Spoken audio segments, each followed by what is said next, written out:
vuelta pues con Claudia Lagos, académica, directora del Departamento de Comunicación Social de la Facultad de Comunicación e Imagen de la Universidad de Chile. ¿Cómo estás, Claudia? Bienvenida. Hola, Darío. Gracias. Hola, Alejandra. Hola. Gracias por la invitación. Estoy muy bien.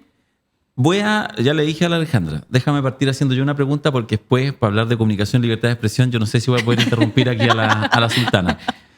Julian Assange, una reflexión inicial de una pregunta doble de lo que ha significado esta situación eterna, larga, muy intensa, supimos hace algunos años, incluso con hartos problemas, probablemente hasta en la propia salud mental del propio Julian Assange. Y finalmente esta salida en libertad, pero que es una salida en libertad absolutamente negociada. Las condiciones de esta salida en libertad, ¿qué te queda? ¿Cuál es el sabor que te queda más allá probablemente de valorar, digamos, que el tipo esté libre? O sea, primero, gracias por la invitación y gracias también, un saludo a todos los auditores y a toda la audiencia de 32 minutos. Estoy muy contenta de estar acá. Bueno, el personaje es bien controvertido. O sea, no arranca simpatía en los movimientos feministas, por ejemplo. Recordemos que zafó de una acusación de violación en la justicia sueca por falta de pruebas, no necesariamente porque había pasado mucho tiempo. Y también genera ciertos resquemores en ciertas áreas del periodismo y de los medios de comunicación porque él viene del mundo del hackeo, ¿no? Y de esa movilización más radical de Internet. Ahora, separando así como separamos a Polanski de su obra o a Neruda de su Claro. libro, hay que entender que lo que hace Wikileaks cambió completamente el panorama de lo que entendemos por filtraciones a la prensa. O sea, el periodismo se sostiene sobre la base en buena parte no solamente, pero las filtraciones es un carril importante para conseguir y publicar información que es de interés público.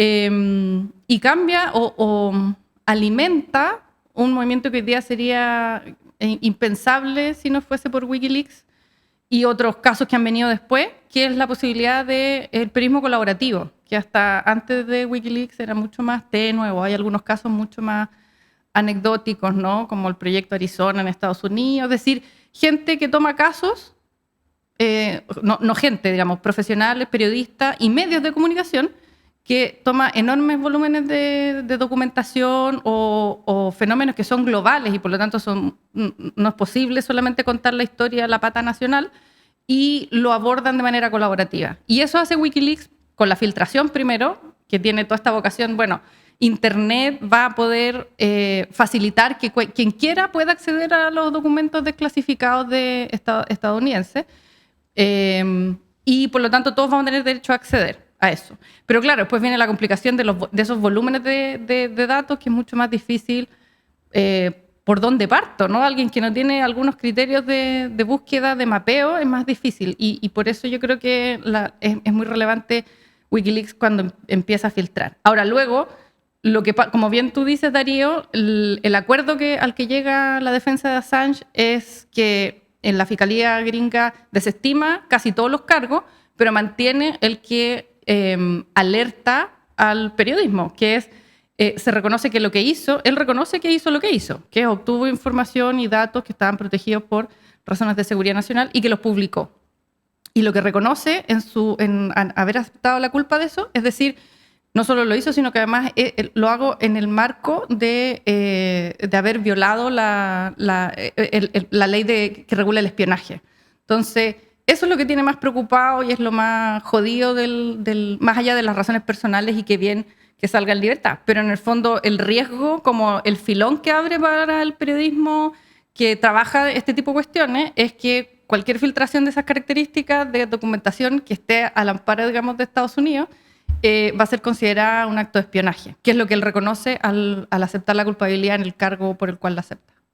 Ahora, no es inusual que Estados Unidos haya hecho esto. Hay casos de periodistas, digamos, profesionales que han sido acusados de espionaje y han estado presas. Me recuerdo el caso de una mujer que estuvo presa por espionaje. La mujer que pone en duda, digamos, que... La guerra de Irak. De la guerra de Irak. Claro, la mujer que un tema hoy día se reconoce, como todos sabemos que la causa de lo que se decía es que Irak producía armas de destrucción masiva y por eso se inició la guerra. Esta mujer puso en duda ese hecho con documentos y estuvo presa y acusada de espionaje.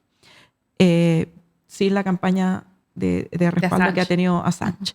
Entonces, desde ese punto de vista, para Estados Unidos puede que no cambie, porque, digamos, ya lo hacían y lo van a seguir haciendo ahora a lo mejor con un poquito más, con este precedente, con más fuerza. Pero, ¿qué pasa con el resto de los países? Porque es tentador para el resto de los países crear legislaciones similares, ¿no? En Chile tuvimos la Ley de Seguridad del Estado, que se modificó, pero todavía hay espacios para generar este tipo de legislación que sobre la base de proteger la seguridad del Estado o la seguridad nacional, hay información que se considera libre de acceso incluso para los periodistas. Sí, yo agregaría otra cosa. O sea, recordemos que el soldado que filtra o que colabora con Assange en la filtración de los documentos también enfrentó cargos por sedición, porque además era militar, y la ha pasado re mal, ¿no? Manning, que no recuerdo su primer nombre. Entonces, como bien dices tú, Alejandra, esta es una práctica que siempre va a hacer Estados Unidos. Lo hizo con el caso Snowden, o sea, también hay persecución ahí con el argumento de la seguridad nacional y del espionaje. Y en el caso chileno, ahora que están todos tan contentos y como súper entusiasmados arriba del carro pidiendo que se amplíe el marco de acción de la ley del Código de Justicia Militar. Bueno, el Código de Justicia Militar incluye en varios de sus pasajes también cuestiones que se emparentan con esto y que atacan y que afectan a civiles, no a militares filtrando información. Entonces, claro, el riesgo, además en una oleada global nacionalista, conservadora, a la ultraderecha, nada de raro que este tipo de herramientas proliferen.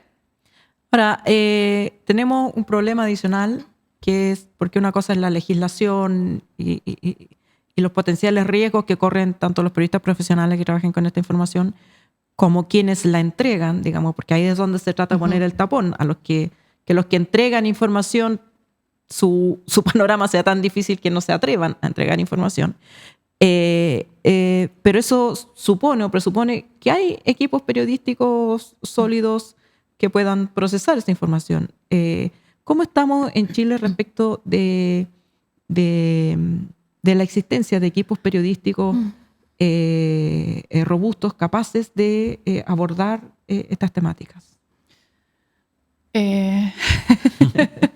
Ya, saquemos los pañuelos. Claro. Pucha, está difícil, ¿no? Distintos trabajos han dado cuenta y los sindicatos también de los medios de comunicación, donde existen sindicatos en medios de comunicación, han llamado la atención sobre esto. En los últimos 10 o 15 años había una sostenida precarización de los espacios de trabajo profesional para los periodistas en el reporteo, ¿no? Entonces hay espacios autónomos, independientes, que se están tratando de levantar con seriedad, con 32 minutos, como otros también, más apostando por los espacios digitales.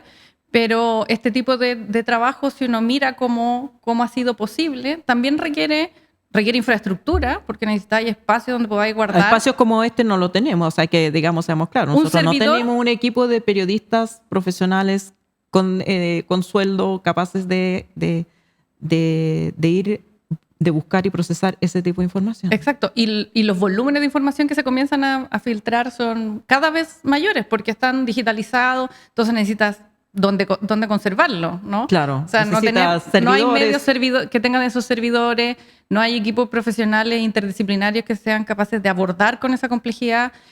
Con esto no quiero decir que no se esté haciendo, evidentemente, pero digo, como en la escala, claro, se hace mucho más difícil. Hay periodistas que a título individual están involucrados en redes que han hecho posible eso, pero en términos locales, para temas que son locales, que son los que nos importan, que son a la que la comunidad necesitamos tomar decisiones, cuáles son las autoridades que están tomando malas decisiones o están viéndose influidas por los conflictos de interés como los que ustedes estaban mencionando recién antes de la pausa. Para eso necesitamos a alguien que pueda hacer esa lectura local, ¿no? Las otras dimensiones corren por otras redes. Y eso pareciera ser que los medios más tradicionales han ido vaciándose de esa capacidad profesional, porque no hay presupuesto o porque prefieren el clickbait y por lo tanto cuestiones que son más llamativas, pero no necesariamente más que generan, digamos, información de interés público, en fin. Entonces yo creo que estamos en un problema que sí per solo o El CIPER ocupa el lugar como de la buena conciencia, ya que está CIPER, todos los demás no lo hacen, otra cosa. No lo hacen. Claro. O muy poquito, ¿no? Porque, claro. o sea, tenemos que pensar que CIPER, como muchos otros medios nativos digitales en América Latina, son de ese tamaño. Son 7 personas, 10 personas, y más o menos lidian con las dificultades que siguen habiendo que me imagino ustedes también deben atravesar por ese desierto, que cómo sostienes el medio. Claro. Y el último informe del Reuters Institute, que salió hace 2 semanas, reconoce y registra que hace una investigación, encuesta, audiencias en casi 50 países, miles de personas entrevistadas y analiza distintos sistemas de medios en distintos lugares del mundo. Por segundo año consecutivo registra un estancamiento en la voluntad de las personas en pagar por información, ya sea a través de suscripciones, ya sea a través de donaciones, y eso incluso en países, digamos, en la parte superior de la OCDE, ¿cachai? Yeah. Primer mundo, digamos. Claro, entonces... O sea, como que eso creció y ya se estancó. Y se estancó. Entonces, ya la gente no está... Hay como un estancamiento en los últimos 2 años que registra el informe. Mira. En que dice, ya está. Y en aquellos países donde hay sistemas públicos robustos, que yo creo que eso nos falta discutir acá, la gente no necesariamente se va a suscribir o va a donar porque entiende que a través de sus impuestos está sosteniendo un sistema de públicos robusto. Entonces, está difícil para un periodismo que además se ancla en la polémica de Twitter del día, en vez de tener 4 o 5 personas que puedan levantar y darle seguimiento a casos que son más complejos y que son más caros porque requieren más tiempo. Y que son más áridos y que van a tener menos lectores, auditores, lo que sea. Exacto, porque además también hay que contar las historias de manera que capture el interés de la gente que está así como, ¿no? Con muchas luces. Bombardeada de estímulos. Exactamente. De estímulos de 10 segundos. Claro. De estímulos, claro. O sea, el crecimiento, por ejemplo, de TikTok, de este reporte de Reuters, en jóvenes es, no sé, hay países donde el 30% de los jóvenes entre 18 y 24 dicen que se informan por TikTok. Entonces, hay cuestiones que son difíciles, que el sistema de medios que está desfinanciado o que más bien están retirando solamente dividendos para sus accionistas, no está o ha ido debilitando el rol informativo. Y claro, hay periodistas y colegas súper comprometidos y que están haciendo ahí la resistencia interna, pero en el panorama global es más difícil ver eso, que hay como con la polémica del conductor del matinal de la mañana. Un tema que fue muy, por lo menos capturó atención pública, cosa que es muy raro, que el tema de los medios y todo, no hay gente marchándose por... ¿Queremos más medios? No. Está difícil, pero por lo menos durante el primer proceso constituyente hubo una discusión de si es necesario hacer políticas públicas, qué políticas públicas, y digamos siempre no es fácil pensar en una política pública en que el Estado promueva, porque existe inmediatamente la sospecha de que se va a usar como herramienta de propaganda. ¿Qué política pública, pensando en Chile, qué política pública crees tú que podría hacerse para facilitar la existencia y permanencia, o por lo menos brotes verdes de un sistema comunicacional más robusto, más diverso? O sea, lo primero sería ver lo que hay y que no está funcionando. Por último, porque es legítima la sospecha de la eventual intervención, porque Latinoamérica tiene, digamos, mala historia, digamos. Claro. Eso. Ok, está bien. Okay. Pero, por ejemplo, durante la segunda gestión de Bachelet se promulgó la ley de radiodifusión de corto alcance. Y eso no ha funcionado bien, por ejemplo. ¿En qué consiste esa ley, si nos puedes explicar? La ley que reconoce el sector de radios comunitarias establece una serie de restricciones. O sea, en el fondo, esta es la idea. Debieran de haber 3 sectores de comunicación, ¿no? Uno público, ¿no? Que permita, que garantice, todos tenemos derecho a la libertad de expresión, pero no solo eso, sino que todos tenemos derecho a la comunicación. Exacto. A ser escuchados y a escuchar a otros. Sí. Que de otra manera nosotros no conoceríamos. Ese debiera ser el corazón, como el core de un sistema de medios públicos robusto, con mecanismos de protección ante las posibilidades de intervención. Que en Chile no hay. Que no hay, ¿vale? Luego hay un sector privado, que es el que hay, básicamente. Y luego está el sistema comunitario, que en teoría deberían de tener todos más o menos el mismo reconocimiento legal. Sin embargo, el comunitario quedó relegado a un rincón del dial, con muchas restricciones para poder buscar financiamiento, por ejemplo. Entonces, literalmente se financian a través de completadas, que en mes y no sé qué. Entonces, no pueden competir por publicidad, Claro. ¿no? Que es una cuestión que ganó la Archi solo La Archi, para digamos aquí que la Asociación de Radiodifusión de Chile, impide, que es el gremio, claro, digamos, privado. Pero las radios comunitarias en sectores, claro, uno en Santiago no lo ve tanto, aunque hay iniciativas muy importantes, pero en sectores más rurales o donde no hay un apagón digital, o sea, Internet no llega a todas partes, ¿no? Sí. Hay lugares donde no llega el 5G, eso es muy metropolitano, muy de grandes ciudades. Y hay lugares donde la radio sigue siendo relevante para avisar que va a llegar el bus de no sé qué y que va a llegar la prima de no sé dónde. O para entregar información que es de interés público. Y eso está en desmedro. Es una total desigualdad de ¿Por qué condiciones esa ley para participar. no ha funcionado? Porque los estándares que establecen arrinconan a esos medios de comunicación a un espacio que no le permite crecer. Y que por definición están fuera de la ley, porque reconoce un guataje determinado para transmisión que es inferior al que efectivamente tecnológicamente existe. Y lo otro que tiene es que en las concesiones, ya sea porque estaban desde antes o porque se han ido dando después, hay un porcentaje importante que no recuerdo ahora, hay gente que está trabajando en la Universidad de Diego Portales en un proyecto con radios comunitarias, que hay una presencia importante de iglesias. Entonces no está cumpliendo una función con la comunidad, sino que es de otro carácter. Luego toda la legislación sobre medios está dispersa y es del siglo XX. O sea, no hay no está pensada en términos convergentes. Es decir, este programa lo están viendo, pero lo están viendo por internet, pero no está sujeto a las regulaciones del Consejo Nacional de Televisión. Ni de radio, porque es podcast también. Exacto. Claro. Nada de eso, todo eso está fuera de la concepción de cómo está regulado hoy día. Entonces, lo primero que habría que hacer, por lo menos, es mirar y decir, enchular el cuerpo legal que hay, ya sin siquiera pensar cómo mejorarlo. La Comisión Asesora sobre Desinformación entregó más de 70 recomendaciones que no inciden directamente en los medios, pero sí en el espacio público, ¿no? Y en algunas cuestiones, pero nada de eso se sabe hasta ahora, por lo menos que yo sepa, que se estén implementando, que se esté haciendo una hoja de ruta para saber cómo desplegarlo. Porque, por ejemplo, en el caso de las elecciones, ni el CERVEL ni el Consejo Nacional de Televisión tienen incidencia en las campañas que son virales. Entonces Claro. no hay... Se regula el financiamiento en los medios tradicionales, pero no el financiamiento... Sí, lo mismo que la campaña audiovisual, se regula en televisión abierta, tradicional. Entonces hay una serie de recomendaciones, pero eso no tiene ninguna fuerza legal que tenga que ver con los estándares, digamos, que más preocupan en términos de desinformación y tal. A veces pareciera, te lo planteo también como parte de la reflexión, que yo no sé si se soluciona metiéndole mano al cuerpo legal, etcétera, pareciera que es como una pelea ya perdida. Uh-huh. Y algunos lo plantean así, incluso lo plantean así como optimistamente, ¿no? Entonces dicen, no, bueno, fíjate si, o sea, listo, aquí cada uno porque más uno es emisor, todos tenemos a partir de nuestro celular un canal de televisión en el cual podemos, ahora si nos ven 5 personas o nos ven 5 millones, ya es un tema, digamos, de qué es lo que yo publico. Entonces pareciera que todo como el tema de los medios, siempre cuando uno habla de los medios de comunicación, está pensando en lo que debiera resguardar, que es la verdad, ¿cierto? La verdad social.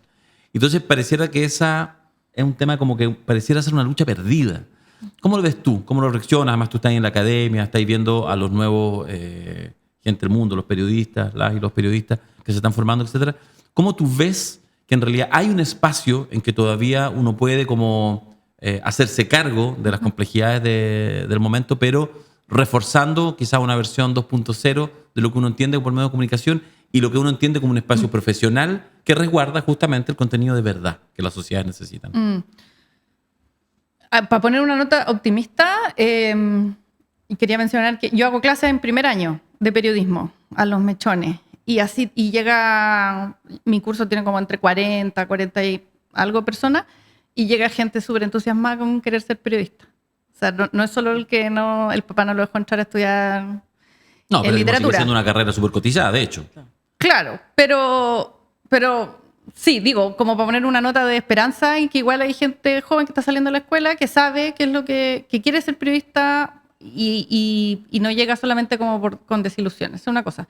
Y eso también en otros países no es poco decirlo, porque hay algunos países donde es más difícil el ejercicio del periodismo, Ecuador, algunos países centroamericanos, que se están cerrando las carreras de periodismo porque se hace insostenible, en fin.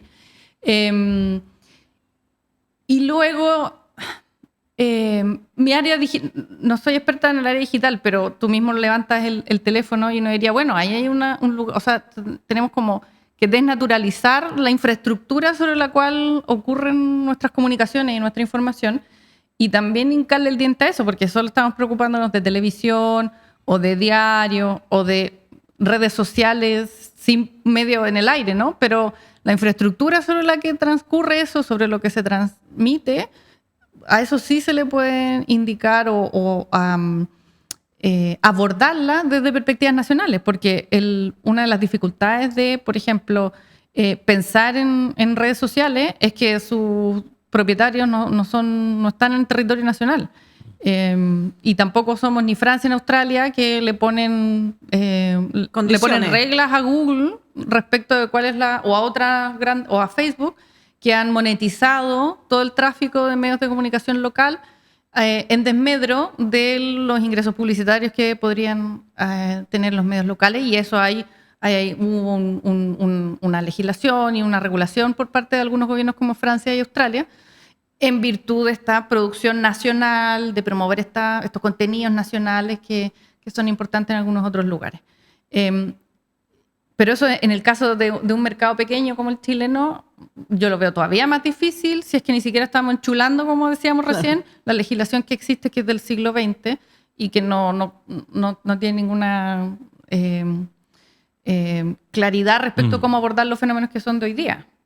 No sé si eso responde a tu pregunta, pero no. Digamos, sí, no, pero bueno, pero está claro que efectivamente no, justamente no hay una respuesta, sino que hay una... Y otra cosa, perdón, no sé. Sí. No. Otra cosa es que las escuelas de periodismo, o sea, sí, hay varias, hay como casi 40 programas de periodismo en Chile, vespertino, la mayoría diurno, que reciben casi cada año alrededor de 2.000 estudiantes nuevos. Pero no es que estén así como mirando al techo, sino están legítimamente discutiendo esto, y eso ha incidido en la discusión sobre cómo renovar los currículums de cómo se está enseñando periodismo, qué es lo que estamos entendiendo por periodismo, a quiénes estamos enseñando, qué es lo que tiene que saber un periodista en 2024 o 2025 para ejercer como periodista. Y yo creo que eso también da un espacio atractivo de pensar de que, bueno, estamos discutiendo cómo hacerlo. Otra cosa es cómo después se implemente, si funciona. Hay veces que no depende solo de la energía que le ponen los colegas en eso, pero me parece que también es un síntoma de que estamos dándole vuelta a qué hacemos con esto. Claudia, el periodismo también es una profesión que se ejerce en un sistema político, y este es un sistema hiperconcentrado donde el poder está concentrado no solamente el poder económico, social, político, económico, tiende a pasar por las mismas manos, y no sé cuál será la estadística en la Universidad de Chile, pero hay carreras de periodismo donde se le proponen a los estudiantes dos caminos: el camino periodista, egresar como periodista, o el camino para trabajar como asesor estratégico en las empresas. No creo equivocarme si hoy día digo que la mayoría de los periodistas hoy día están contratados para servicios de asesoría. Carabineros, solamente el Departamento de Comunicaciones Carabineros tiene 60 periodistas versus CIPER, que tiene 8 o 10. Mentira, Carabineros tiene 60. Carabineros tiene 60 periodistas. No conocía el número, pero no me extraña. 60 periodistas que trabajan en producir información, algunos de ellos carabineros, otros periodistas, pero ya.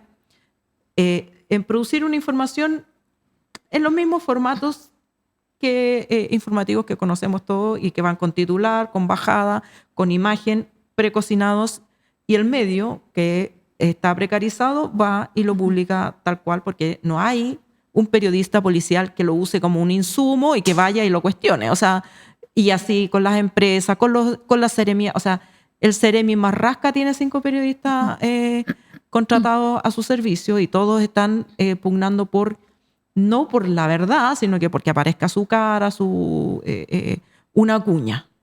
En ese escenario, ¿cuál sigue siendo el lugar o cuál debería ser el lugar que ocupa el periodismo como un oficio, como una metodología de buscar información de relevancia pública, procesarla y difundirla a una audiencia? Hacía algo piola. Hacía algo piola. Sí. O sea, yo creo que esa es como la pregunta que llevamos varios años tratando de encontrar respuesta. O sea, lo primero es que concordemos en que nos parece que es una profesión que es importante en el contexto de sistemas democráticos o autoritarios, porque hay que recordar que el periodismo es súper importante en contexto autoritario. O sea, no solo florece en la democracia, ¿no? Porque ese es como el lugar común, ¿no? El periodismo es súper importante para la democracia. Sí, y cuando no hay, con mayor razón. Con mayor razón. Con mayor razón. Entonces, o cumple un rol que es relevante y que el problema que tiene en las últimas décadas es que le apareció competencia. Y esa competencia, en vez de los periodistas o los medios más bien que tienen periodistas y que tienen áreas informativas, en vez de diferenciarlo, y por lo tanto eso es lo que tú estás diciendo, investigar, buscar patrones, publicar más tarde quizás, pero bien, han tratado de emular a los influencers y a las redes sociales, y por lo tanto si tú veis como una audiencia no vaya a distinguir entre... No tiene por qué, digamos. No tiene por qué, exacto. No hay diferencia. Entonces yo creo que ahí hay una apuesta que no funcionó por el lado de la profesión organizada, institucionalizada. Entonces, lo que hay es más bien como los intentos de emprendimiento de proyectos informativos que, claro, bregan por la dificultad de financiamiento en un país que es pobre, como hacía tú el otro día en Descabelladas, sí. Aprovechamos de pasar el dato. Sí. No, o sea, entonces le vaya a pedir a la audiencia que financie... Que no tiene para pagar la luz. Exacto. Sí. Entonces yo creo que lo primero que concordemos en que sí es una profesión, un rol, una función que es relevante en las sociedades para fiscalizar a los poderosos, para hacer sentido de los enormes volúmenes de información. Porque volviendo a Assange, claro, si Assange y Wikileaks publica millones de megabytes y gigabytes y ya no sé en cuál era la medida que había de documentos, eso no necesariamente alguien va a tener la capacidad de filtrar esto es lo que me interesa a mí o esto es lo que yo puedo entender o esto se refiere a Tumbuctú y no a América Latina, entonces ¿cómo hago sentido de eso? Y necesitáis, por lo tanto, personas que hagan esa labor curatorial que permite identificar qué es lo relevante de lo que no es relevante en este océano sí. En que nos ahogamos de información. Entonces yo creo que es relevante para las comunidades, es relevante porque tienen una función que permite distinguir la paja del trigo, o como sea que se diga. Y lo otro, que tampoco es algo que está muy extendido en el caso chileno, por la precariedad del sistema mediático, en particular en sus áreas informativas, es que tiene que ser interdisciplinario.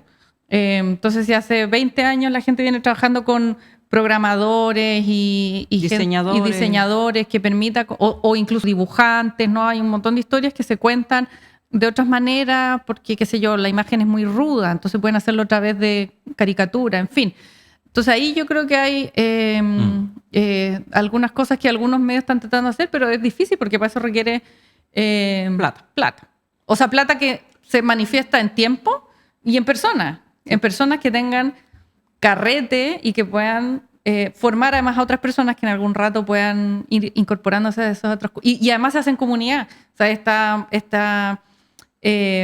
este mito del lobo estepario del periodismo no está hace rato. Hay mucha evidencia de que eso no funciona, está hiper estudiado y no es así como las grandes investigaciones de los últimos 20 años se han publicado. Eso más allá, digamos, de los trabajos, los libros, ¿no? Pero digo, como el periodismo en los medios, el periodismo en la comunidad, en fin. Está bien para una buena novela, digamos. La imagen es maravillosa, pero claro, es una figura a esta altura del partido casi literaria. Claudia Lagos, directora del Departamento de Comunicación Social de la Facultad de Comunicación e Imagen de la Universidad de Chile. Muchas gracias, Claudia, por estar aquí con nosotros en 32 minutos. Gracias a ti, Darío. Gracias a ti, Alejandra, por la invitación y feliz. Saludos a todos.